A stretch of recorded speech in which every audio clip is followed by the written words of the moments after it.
ভাইরে ভাই, আজকের যে অবস্থা বিশ্ব রকেট করে ফেলবে আজকের। দেখেন চারপাশে এত মানুষ, এত স্টুডেন্ট, শহীদ মিনার বা এরকম বিভিন্ন ধরনের, এটা প্রতিষ্ঠান নেওয়া হচ্ছে যমুনা থেকে, যমুনা টিভি থেকে। তো দেখতে পাচ্ছেন আপনারা এত মানুষ চারপাশে, এত স্টুডেন্ট এবং স্টুডেন্টের সাথে তাদের ফ্যামিলি এবং আইনজীবী, সাংবাদিক এবং শিল্পী, যেখানে যারা আছে সবাই একসাথে মিলিত হয়েছে এক দফা দাবিতে।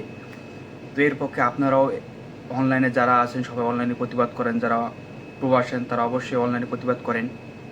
দেখেন ভাই, কত মানুষ, স্টুডেন্টরা হার মানার না, এরা হার মানবে না, এটা জয় ইনশাআল্লাহ হবে। তো আপনারাও যারা আসেন তাদের সবাইকে সাপোর্ট করেন, তাদের জন্য দোয়া করেন, তারা যেন জয় নিয়ে অবশ্যই ঘরে ফিরতে পারে। দেখেন ভাই, দেখেন কত মানুষ, এত মানুষ, এরা এর আগে কখনো দেখিনি এরকম একটা আন্দোলনে, একটা কোটা বিরোধী আন্দোলনে, এটা তারপরে কত মানুষকে হত্যা করা হয়েছে, খুন করা হয়েছে এর বিপক্ষে। এবং বর্তমানে পুলিশরাও এদের সাথে জড়িত হচ্ছে এবং কিছু পুলিশ চাকরি তো অব্যাহত নিয়েছে।